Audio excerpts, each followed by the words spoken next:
Good evening everybody, आ जाइए जल्दी जल्दी।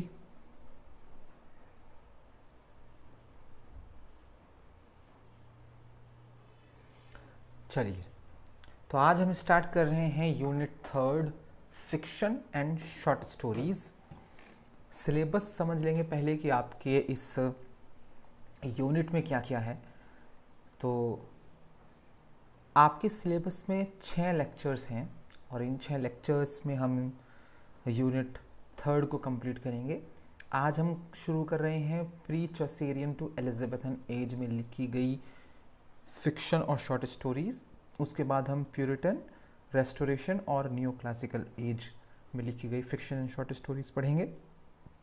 उसके बाद romantic as, Victorian, fiction in modern age और कंटेम्प्रेरी पीरियड में फिक्शन एंड शॉर्ट स्टोरीज़ को पढ़ेंगे। इन 6 लेक्चर्स में हम इसे कंप्लीट करेंगे। लेट्स सी कितने दिनों में कंप्लीट होता है। 2 यूनिट हमारी 29 दिन में कंप्लीट हुई, यूनिट 1 एंड यूनिट 2, ड्रामा और पोइट्री। ठीक है, अब यूनिट थर्ड देखते हैं ये कहाँ तक और कब तक जाती है। तो चलिए स्टार्ट करते हैं बिना टाइम वेस्ट करे। Pre Chaucerian to Elizabethan age. अब देखो, डायरेक्ट स्टार्ट नहीं करेंगे। सबसे पहले फिक्शन के बारे में कुछ चीज़ें पढ़ेंगे, कुछ चीज़ें जानेंगे, उसके बाद आगे पढ़ेंगे। सबसे पहले हम फिक्शन की डेफिनेशन पढ़ेंगे कि मतलब फिक्शन होता क्या है, हम किस चीज़ को फिक्शन कह रहे हैं। Fiction is a genre of literature. Fiction literature का एक जॉनरा है that involves the creation of stories, जिसमें कहानियों के निर्माण को शामिल किया जाता है बेस्ड ऑन इमेजिनरी इवेंट्स, जिसमें कहानी हम बनाते हैं काल्पनिक घटनाओं और काल्पनिक किरदारों की मदद से। वो फिक्शन है। फिक्शन का मतलब ही क्या है? कल्पना। While fiction can be inspired by real life. अब देखो, फिक्शन रियल लाइफ से इंस्पायर हो सकता है। It primarily relies on author's imagination. लेकिन कोई भी फिक्शन प्राथमिक रूप से किसी ऑथर की कल्पना पर निर्भर करता है टू कंस्ट्रक्ट नैरेटिव। वहीं से वो कहानी को बनाता है दैट आर नॉट फैक्चुअल, जो तथ्यात्मक नहीं होती। ठीक है, तो फिक्शन में कोई भी कहानी फैक्चुअल नहीं होगी। Fiction is design to entertain. Fiction को डिजाइन ही इसलिए किया जाता है, फिक्शन का उद्देश्य ही होता है एंटरटेन करना, प्रोवोक थॉट, थॉट को प्रोवोक करना, एंड एक्सप्लोर थीम्स, और ऐसी थीम्स को एक्सप्लोर करना जो रेजोनेट करे आपके और मेरे यानी कि रीडर्स के साथ में। Even if the events described never actually occurred. भले ही वो घटनाएं ऐसी हों जो कभी हुई नहीं है, लेकिन फिर भी आप और मैं उसके साथ रेजोनेट करने चाहिए। जैसे हैरी पॉटर एक फिक्शन है और वो घटनाएं हुई थोड़ी हैं, हॉगवर्ट है थोड़ी, डम्बलडोर है थोड़ी। ठीक है, कुछ बच्चे स्कूल में झाड़ुओं के ऊपर उड़ थोड़ी रहे हैं, लेकिन जो घटनाएं हैं वहाँ पर, ठीक है, एक तो हैरी पॉटर का उद्देश्य एंटरटेन करना है, थॉट को प्रोवोक करना है, और ऐसी थीम्स को एक्सप्लोर करना है जो आपके और मेरे साथ रेजोनेट करें। कोई ऑर्फन बच्चा देखे तो हैरी पॉटर में अपने आप को खोजे। ठीक है, कोई गरीब बच्चा देखे, ठीक है, तो वीजली फैमिली से अपनी फैमिली को रेजोनेट कर ले। ठीक है, चलिए, टाइप्स ऑफ फिक्शन। तो फिक्शन कई तरह का है। पहला है लिटरेरी फिक्शन, यानी कि साहित्यिक फिक्शन हिंदी में बोलते हैं। लिटरेरी फिक्शन में जो फोकस होता है वो स्टाइल पर होता है, डेप्थ पर होता है और कैरेक्टर डेवलपमेंट पर होता है। ठीक है, often explores complex themes and human experiences. Literary fiction में प्रायः जो थीम्स होती हैं वो कॉम्प्लेक्स होती हैं और इंसानी अनुभवों को उसमें लिखा जाता है। एग्जाम्पल अगर देखें तो to kill a mockingbird एक नॉवल है हार्पर ली का। इसके अलावा जॉनरा फिक्शन होता है एक, refers to fiction that fits into specific genres. Genre fiction उन फिक्शन को बोलते हैं जो अलग अलग जॉनरा में फिट होते हैं, अलग अलग कैटेगरीज में फिट होते हैं, फॉलोइंग सर्टेन कन्वेंशंस और ट्रोप्स, जो अलग अलग परंपराओं और ट्रोप्स पर लिखे जाते हैं। जैसे मिस्ट्री, साइंस, साई-फाई बोलते हैं, जैसे science fiction, fantasy, historical fiction, mystery, ठीक है, और थ्रिलर। ठीक है, ये सब इसमें आएंगे। ठीक है, जॉनरा फिक्शन में जैसे कुछ एग्जांपल हमने लिखे हैं। मिस्ट्री फिक्शन में सस्पेंस होता है, क्राइम होता है और इन्वेस्टिगेशन होता है। एग्जाम्पल शेरलॉक होम्स है आर्थर कैनन डॉयल का, हमने आपको पढ़ाया है ये। इसके अलावा साइंस फिक्शन, जिसे साई-फाई भी बोलते हैं, इसमें फ्यूचरिस्टिक कॉन्सेप्ट्स होते हैं, भविष्य के कॉन्सेप्ट्स होते हैं, एडवांस टेक्नोलॉजी दिखाई जाती है, स्पेस एक्सप्लोरेशन दिखाया जाता है कि किरदार मार्स पर जा रहे हैं, चांद पर जा रहे हैं, और कभी कभार अल्टरनेट रियलिटीज़ दिखाई जाती हैं, हमारी वास्तविकता से अलग एक वास्तविकता, ठीक है, मल्टीपल यूनिवर्स दिखाए जाते हैं, मल्टीपल रियलिटीज़ दिखाई जाती हैं। एग्जाम्पल ड्यून, फ्रैंक हर्बर्ट का एक नॉवल है ड्यून, इसके ऊपर अभी एक मूवी बनी है 2 पार्ट्स में, ड्यून पार्ट 1, अभी पार्ट 2 अभी रिलीज़ हुआ था 2-3 महीने पहले, ठीक है। और इसी के ऊपर ड्यून के ऊपर एक सीरीज़ बन रही है जियो सिनेमा पर, और आ भी गई है, शायद रिलीज़ भी हो गई है, और उसमें इंडिया से तब्बू भी हैं उस सीरीज़ में, ठीक है, तो देखिएगा, इसी पर बेस्ड है वो। इसके अलावा फैंटेसी, इस फैंटेसी जो होती हैं फिक्शन फैंटेसी नॉवेल्स जो होती हैं उसमें मैजिकल एलिमेंट्स होते हैं, हैरी पॉटर उसका एक सबसे बेहतरीन एग्जाम्पल है। मिथिकल क्रिएचर्स होते हैं और इमेजिनरी वर्ल्ड्स, काल्पनिक दुनियाएं होती हैं। इसके एग्जाम्पल में the Lord of the rings है J.R.R. टॉल्किन की। हिस्टोरिकल फिक्शन होता है एक ऐतिहासिक fiction, set in specific historical period. ये सेट तो किसी ऐतिहासिक पीरियड पर होता है कि भैया जेम्स फर्स्ट के काल की कहानी है, एलिजाबेथ के काल की कहानी है, अकबर के काल की कहानी है, ठीक है, लेकिन इसमें प्रायः असली घटनाओं को जोड़ा जाता है फिक्शनल कैरेक्टर्स और फिक्शनल प्लॉट्स के साथ, काल्पनिक किरदार और काल्पनिक कहानियों के साथ, इसलिए हिस्टोरिकल फिक्शन है। इसके एग्जाम्पल में all the light we can not see एक नॉवल है एंथनी डॉयर का, वो इसका एक बेहतरीन एग्जाम्पल है। रोमांस है, इसमें लव स्टोरीज होती हैं और इमोशनल रिलेशनशिप्स होते हैं। ये सिंगल हैंडेडली रिस्पॉन्सिबल है लिटरेरी कैनन को स्प्रेड करने में, खासतौर से 19वीं सेंचुरी में। इसका एक एग्जाम्पल है pride and prejudice, Jane Austen का लिखा हुआ एक बहुत ही फेमस नॉवल। थ्रिलर है एक, characterize by intense excitement, thriller में बहुत ही इंटेंस एक्साइटमेंट होता है, सस्पेंस होता है और कभी कभार खतरा भी दिखाया जाता है। इसका एग्जाम्पल द विंची कोड है, डैन ब्राउन का एक नॉवल। हॉरर एक फिक्शन है, इसमें उद्देश्य होता है डर को इवोक करना, ड्रेड और टेरर को पैदा करना, ठीक है। जैसे एक बहुत बेहतरीन नॉवल है, अगर आपने पढ़ा हो, इट, स्टीफन किंग की एक वो है नॉवल इट, इसके ऊपर मूवी भी है, ठीक है। इट के ऊपर 2 मूवीज़ हैं, पार्ट 1 पार्ट 2, देख सकते हैं आप, अमेजन प्राइम पर मिल जाएगी आपको इट। और मूवी देखने से पहले अगर किताब पढ़ लें तो बहुत बढ़िया बात है। इसमें एक जोकर दिखाया, क्लाउन दिखाया है जो बच्चों को मारता है एक गांव में, एक शहर में, बहुत प्यारा है। इसके अलावा एडवेंचर है एक, इसमें एक्साइटिंग जर्नीज़ लिखी जाती हैं, क्वेस्ट लिखे जाते हैं और एक्सप्लोरेशन लिखा जाता है। जैसे इसका एग्जाम्पल ट्रेजर आइलैंड है, रॉबर्ट ल्यूइस स्टीवेंसन का एक नॉवल, ठीक है। इसी में डिस्टोपियन फिक्शन होता है एक, इसमें कुछ ऐसी सोसाइटीज़ का वर्णन होता है जो बहुत ही ज़्यादा डरावनी और ऑप्रेसिव होती हैं। डिस्टोपिया शब्द आप चाहते हैं, यूटोपिया का उल्टा, यूटोपिया जहाँ सब कुछ आइडियल है, डिस्टोपिया जहाँ पर सब कुछ खराब है, उथल पुथल मची हुई है, कियोस मचा हुआ है। Often serving as a critic of current social trends. इस तरह के फिक्शन में जो मौजूदा ट्रेंड्स होते हैं उनको क्रिटिसाइज किया जाता है। इसका बेहतरीन एग्जाम्पल डिस्टोपियन फिक्शन का 1984 है, जो जॉर्ज ऑरवेल ने लिखा है, जिन्होंने एनिमल फार्म भी लिखा हुआ है, उन्हीं का, ठीक है। तो जॉनर फिक्शन में अलग अलग जॉनर आते हैं, ये हैं, कुछ और भी हैं जो हमने नहीं बोले हैं। इसके अलावा एक फ्लैश फिक्शन होता है। फ्लैश फिक्शन बहुत ही छोटी कहानियां होती हैं, एक्सट्रीमली शॉर्ट स्टोरीज को फ्लैश फिक्शन बोलते हैं, टिपिकली 1000 शब्दों की सिर्फ, often focusing on a brief moment और अ सिंगल आइडिया। प्रायः इसमें एक सिंगल मोमेंट या सिंगल आइडिया पर फोकस करता है राइटर। एग्जाम्पल फॉर सेल है, ठीक है, और फॉर सेल बेबी शूज पूरा नाम है, नेवर वॉर्न है, ठीक है, अर्नेस्ट हेमिंगवे की कहानियां हैं दोनों। नॉवेला होता है एक फिक्शन में, longer than a short story. Novella short story से तो बड़ा है, but shorter than a novel, और नॉवल से छोटा होता है। कोई एस्टैब्लिश्ड रूल तो नहीं है, लेकिन माना जाता है कि किसी नॉवल में 20 से 25 हज़ार वर्ड होनी चाहिए और नॉवेला में 5 से 10 हज़ार के बीच में, ठीक है। Novellas allow for more character development and plot complexity. Novella लिखने से ज़्यादा कैरेक्टर डेवलपमेंट कर पाते हैं राइटर और प्लॉट की कॉम्प्लेक्सिटी को कम कर पाते हैं। एग्जाम्पल देखा जाए तो मेटामॉर्फोसिस है एक नॉवेला फ्रांस काफ्का का लिखा हुआ, ठीक है। शॉर्ट स्टोरी फिक्शन का ही एक पार्ट है। ये एक ब्रीफ वर्ग होता है, छोटा सा वर्ग होता है फिक्शन का, usually focusing on a single incident और कैरेक्टर। इसमें यूजुअली एक सिंगल घटना या एक सिंगल कैरेक्टर पर फोकस होता है। एग्जाम्पल देखिए, द लॉटरी करके एक शॉर्ट स्टोरी है शिर्ली जैक्सन की, ठीक है।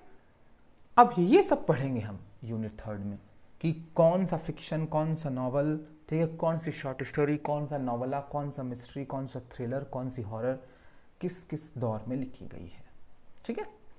These types of fiction offer readers a wide range of experiences. इस तरह के जो फिक्शन हैं वो रीडर्स को अलग अलग अनुभव कराते हैं।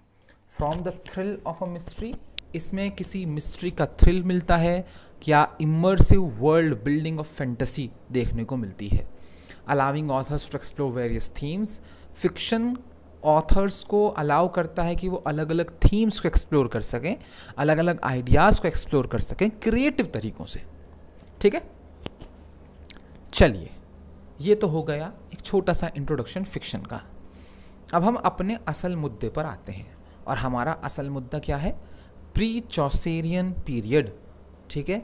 हम पढ़ेंगे एंग्लो नॉर्मन पीरियड सबसे पहले 1066 से 1340 तक का, ठीक है। एंग्लो नॉर्मन पीरियड में ड्रामा हम पढ़कर आए थे, आपको वो नॉर्मन्स का पूरा इतिहास हमने आपको बताया था पहले दिन जब फर्स्ट डे हुआ था। उसके बाद नॉर्मन पीरियड के काव्य की बात हुई थी कि किस तरह से लैटिन और फ्रेंच भाषा का वर्चस्व हो गया था, ठीक है, और जो मिडिल इंग्लिश थी उसको भुला दिया गया था क्योंकि फ्रांस का कब्ज़ा हो चुका था सत्ता पर, तो वो अपनी भाषा को रिप्रेजेंट कर रहे थे, अपनी भाषा को प्रमोट कर रहे थे, प्रोपोगेट कर रहे थे, ठीक है। वही वाले दौर में क्या लिखा गया फिक्शन में वो हमें देखना है। तो टू बी ऑनेस्ट, इस दौर में कुछ भी ऐसा नहीं लिखा गया जो आपको पढ़ाया जा सके, ठीक है। बहुत कम फिक्शन लिखा गया, सुनिएगा ध्यान से।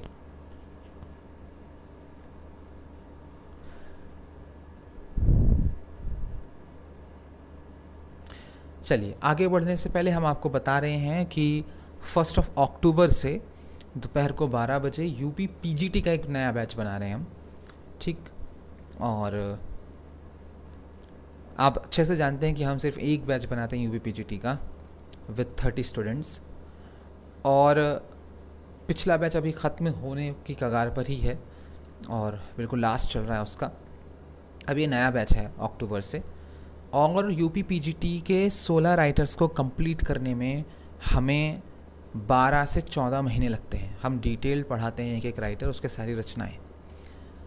तो अगर आप यूपी पीजीटी तैयार करना चाहते हैं, ठीक है, तो आप इस बैच को ज्वाइन करें 1 अक्टूबर से।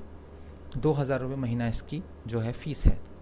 3 साल की वैलिडिटी के साथ है ये, क्योंकि इतने 16 राइटर्स आप एक बार में पढ़ के नहीं तैयार कर सकते। वो 3 साल तक वीडियोस आपके पास रहेंगी, वीडियोस को देखते रहिए और इसको तैयार करिए यूपी पीजीटी को।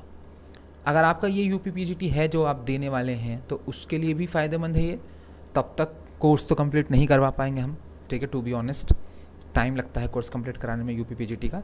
लेकिन अगर आपका लंबा प्लान है फ्यूचर में कि आपको नेक्स्ट पीजीटी भी देना है, या यूपी पीजीटी के 16 राइटर्स अलग अलग एग्ज़ाम्स में भी आते हैं, ठीक है, तो आप इस बैच को ज्वाइन कर सकते हैं, ठीक है। हम डिटेल में उन 16 राइटर्स को पढ़ेंगे यूपी पीजीटी के, ठीक है। अगर एग्ज़ाम तो खैर अभी पता नहीं यूपी पीजीटी कब होगा, हम मान के चलते कि दिसंबर में हो रहा है, तो फिर भी हमारे पास 5-6 महीने हैं, तब तक हम आधा कोर्स कंप्लीट करा देंगे, यानी कि 8 राइटर्स तो हो ही जाएंगे। बाकी के राइटर्स, हमारा फोकस अगला पीजीटी है इसमें, ठीक है, टू बी ऑनेस्ट। तो अगर आप ज्वाइन करना चाहते हैं, और बहुत अच्छे से धीरे धीरे करके चलते हैं हम इसमें, मज़े मज़े से पढ़ते हैं पीजीटी को हम, तो अगर आप पढ़ना चाहते हैं उन राइटर्स को डिटेल में, वो जो 16 राइटर्स यूपी पीजीटी के सिलेबस में हैं, तो आप इस बैच को ज्वाइन कर सकते हैं 1 अक्टूबर से दोपहर को 12 बजे। 12 बजे अगर आप बिज़ी हैं तो रिकॉर्डेड फॉर्म में इसकी वीडियोस मिल जाती हैं, तो आप रिकॉर्डेड फॉर्म में आगे इसे कंटिन्यू कर सकते हैं जैसे भी आप चाहें। चलिए, सो प्री चौसेरियन पीरियड या Anglo Norman period, we consider fiction in the modern sense wasn't prevalent during the pre-Chaucerian period, जिसे हम आज फिक्शन कहते हैं, जो अभी हम ऊपर पढ़ कर आए हैं मॉडर्न सेंस में, वो उस वक्त था ही नहीं। प्री चौसेरियन पीरियड में फिक्शन लिखा ही नहीं जाता था ही नहीं। The concept of fiction as we understand it today, जो फिक्शन का कॉन्सेप्ट है जो हम आज जिसे समझ रहे हैं, जैसे कि स्टोरीज जो प्राइमरली एंटरटेनमेंट के लिए लिखी जा रही हैं विद इमेजिन कैरेक्टर्स, काल्पनिक किरदारों के जरिए, काल्पनिक घटनाओं के जरिए, didn't fully develop until later. ये डेवलप हो ही नहीं थी, क्योंकि अगर आपको याद हो दोनों यूनिट्स में हमने जब एंग्लो नॉर्मन पीरियड का जिक्र किया तो हमने आपको बताया कि उस पीरियड में जो कुछ भी लिखा जा रहा था वो बाइबल के इर्द गिर्द लिखा जा रहा था और उसका उद्देश्य धार्मिक था, है ना। तो इस तरह की कहानियाँ लिखी नहीं जाती थी जिसमें आप इमेजिन कैरेक्टर्स को लिखें, इमेजिन घटनाओं पर आधारित कुछ कहानी लिखें। हैरी पॉटर इमेजिन ही नहीं करा था किसी ने, ठीक है। संतों के जीवन से ही फुर्सत नहीं थी, समझ रहे हैं। However, there were still narrative forms, लेकिन कुछ narrative forms थी that served as early precursors to fictional storytelling, जिन्होंने शुरुआती उदाहरणों की भूमिका निभाई है fictional storytelling में, ठीक है। Anglo Norman refers to the period, हम एंग्लो नॉर्मन उस पीरियड को कहते हैं जो नॉर्मन कॉन्क्वेस्ट से शुरू माना जाता है, जब नॉर्मन्स आए इंग्लैंड पर, ठीक है, 14वीं शताब्दी के मिडिल में। During this period English began to be discarded in favour of French and Latin. इस पीरियड में इंग्लिश को भैया डिस्कार्ड करना शुरू कर दिया गया और फ्रेंच और लैटिन भाषा को फेवर किया गया, ठीक। No traces of fiction were found in this period. इस पीरियड में फिक्शन का कोई भी ट्रेस नहीं मिलता है हमें कि फिक्शन लिखा गया है, ठीक है, किसी भी तरह का।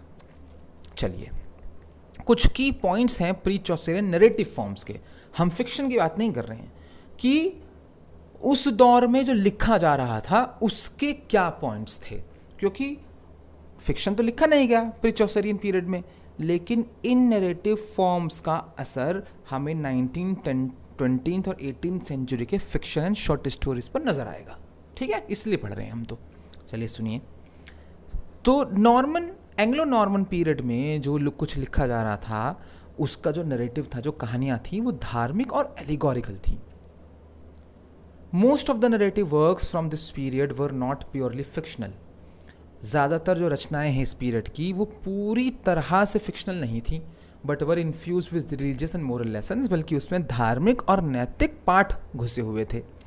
कुछ टेक्स्ट जैसे कि the dream of the rood और हेजियोग्राफीज कहते हैं संतों के जीवन को, were designed to instruct and inspire. इनको इस तरह से डिज़ाइन किया गया था कि वो इंस्ट्रक्ट कर सकें, इंस्पायर कर सकें, रेदर देन एंटरटेन, ना कि एंटरटेन कर सकें। और फिक्शन का मूल कैरेक्टरिस्टिक ही क्या है? एंटरटेनमेंट, है ना। इसके अलावा historical chronicles and legendary tales, इसमें इतिहास को गढ़ा जाता था और जो लेजेंडरी किस्से होते थे उनको लिखा जाता था। Works such as the Brut, कुछ रचनाएं जैसे कि द ब्रट जो लेमन ने लिखी है, while based on legendary history, वो एक लेजेंडरी इतिहास पर बेस्ड है। Often mixed fact with fiction, इसमें प्रायः फैक्ट को मिक्स किया जाता है फिक्शन के साथ। These text were not fiction in the modern sense, modern sense में देखें तो वो फिक्शन नहीं है ब्रट, ठीक है, but contained embellished and mythologised elements, लेकिन उसमें कुछ सजावटी, ठीक है, और माइथोलॉजाइज्ड एलिमेंट्स मिलते हैं। एपिक पोएट्री लिखी जाती थी उस ज़माने में, तो बीवुल्फ लिखा गया था एक एपिक पोएट्री, ये एक एग्जाम्पल है एपिक पोएट्री का, which while rooted in oral tradition. अब ये ओरल ट्रेडिशन का हिस्सा था, ये मुंह के जरिए फैला था, और ये एक हिस्टोरिकल लेजेंड भी है, ठीक है, एक किस्सा है। Includes imaginative and supernatural elements, इसमें कई काल्पनिक और सुपरनेचुरल तत्व हैं जो हम बाद में फिक्शन और शॉर्ट स्टोरीज में यूज़ करने वाले हैं। Though not fiction in the modern sense, ये भी मॉडर्न सेंस में फिक्शन नहीं है। These narratives were creative retellings of the heroic exploits, लेकिन इसमें बहुत ही इनोवेटिव तरीके से हीरो की कहानियों को बताया गया था, वीरों की कहानियों की गाथाएं थी। इसके अलावा उस पीरियड में डिबेट पोएम्स लिखी जा रही थी। कुछ रचनाएं जैसे कि the owl and the nightingale involve fictionalised dialogues, इसमें कुछ काल्पनिक डायलॉग्स थे बिटवीन पर्सोनिफाइड क्रिएचर्स, कुछ मानविकृत क्रिएचर्स के बीच में, एक उल्लू और एक बुलबुल के बीच में बहस होती है। Serving as early forms of narrative, ये बहुत ही शुरुआती टाइम है कहानियों का, विद अ फिक्शनल स्ट्रक्चर, इसमें एक फिक्शनल स्ट्रक्चर है। Even though their purpose was often didactic and allegorical, लेकिन फिर भी ये फिक्शन नहीं है। अब आप कहेंगे कि सर इसमें एक बुलबुल है, एक उल्लू है, दोनों इमेजिनेटिव किरदार हैं, बात कर रहे हैं आपस में, लेकिन फिर भी ये फिक्शन नहीं है। ये फिक्शन नहीं है क्योंकि इसका लिखने का उद्देश्य एंटरटेनमेंट नहीं है, इसके लिखने का उद्देश्य डिटेक्टिव था, उपदेश देना, और एलिगोरिकल था, जातक कथाओं के रूप में लिखा गया था इसे। मिथ्स एंड लीजेंड्स लिखे जाते थे भैया। Early English literature was rich with mythological elements. जो शुरुआती इंग्लिश लिटरेचर है वो माइथोलॉजिकल एलिमेंट से भरा है, जैसे कि आर्थेरियन लेजेंड्स, ठीक है, जो किंग आर्थर है उनके ज़माने के किस्से या उनके खुद के किस्से। These stories while not considered fiction in the modern sense, अब इन स्टोरीज को मॉडर्न सेंस में फिक्शन नहीं माना जाता, वर ऑफन इमेजिनेटिव, लेकिन ये प्रायः काल्पनिक थे, एंड सर्व्ड एज एंटरटेनमेंट, और एंटरटेनमेंट के रूप में सर्व किया करती थी। समरी की बात करें इस दौर की, while pre-Chaucerian literature did not include fiction as we define it today, अब pre-Chaucerian literature में fiction शामिल नहीं है जैसे हम fiction को अभी define करते हैं। It featured various narrative forms, इसमें अलग अलग forms हैं narrative की, जिसमें historical, religious और mythological content शामिल होता था, with imaginative storytelling, और एक imaginative storytelling होती थी। These forms laid the groundwork, अब इन रचनाओं ने एक ग्राउंड वर्क तैयार करा, एक नींव तैयार करी for the development of fiction, fiction के विकास के लिए इन लेटर पीरियड्स, बाद के पीरियड्स में, पर्टिकुलरली विद चौसर, खासतौर से जब चौसर का पीरियड शुरू होगा, and the emergence of medieval romance literature, खासतौर से जब मेडिवल रोमांस लिटरेचर पनपेगा, जब लड़के लड़की को प्यार में दिखाया जाएगा, वहाँ जो लिखा जाएगा उसकी नींव यहाँ पर खोद दी गई है। ठीक है,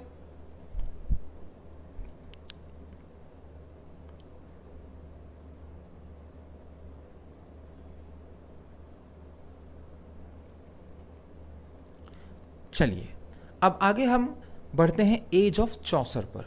ठीक है, अब एज ऑफ चौसर हम कल से ही स्टार्ट करेंगे, हम इसे आज आगे नहीं बढ़ा रहे हैं, तो क्लास लेट हो गई, ठीक है, और बारिश हो रही है तो थोड़ा सा काम भी है, तो आज की क्लास हम इतनी ही रखेंगे, छोटी सी क्लास रखेंगे। कल आप लोगों का टेस्ट है, ठीक है, यूनिट सेकंड पोइट्री का, सुबह 10 बजे से रात को 10 बजे तक जब भी आपको टाइम हो आप उसे अटेम्प्ट कर लीजिएगा। टेस्ट को हम ऐड कर देंगे ऐप पर। ऑरेटर इंस्टीट्यूट का ऐप आप डाउनलोड कर लें अगर आपने अभी तक डाउनलोड नहीं किया है। वहाँ पर फ्री टेस्ट के सेक्शन में सुबह 10 बजे से वो टेस्ट आपको नज़र आने लगेगा, ठीक है, आप उसको अटेम्प्ट कर लीजिएगा रात को 10 बजे तक। एक ही बार अटेम्प्ट कर पाएंगे, इसलिए जब फुर्सत में हो 1.5 घंटे की तभी उसको ओपन करिएगा टेस्ट को, तभी उसे अटेम्प्ट करना शुरू करिएगा, ठीक है।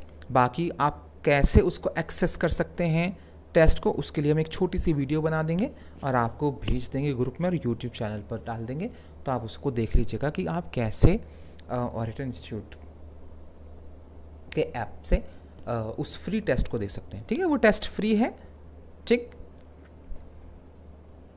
वो टेस्ट फ्री है। बाकी जो कल हमारा एक चैप्टर कंप्लीट हुआ था उसकी जो पीडीएफ है वो हमने आपको भेज दी है, ठीक है, टेलीग्राम ग्रुप पर।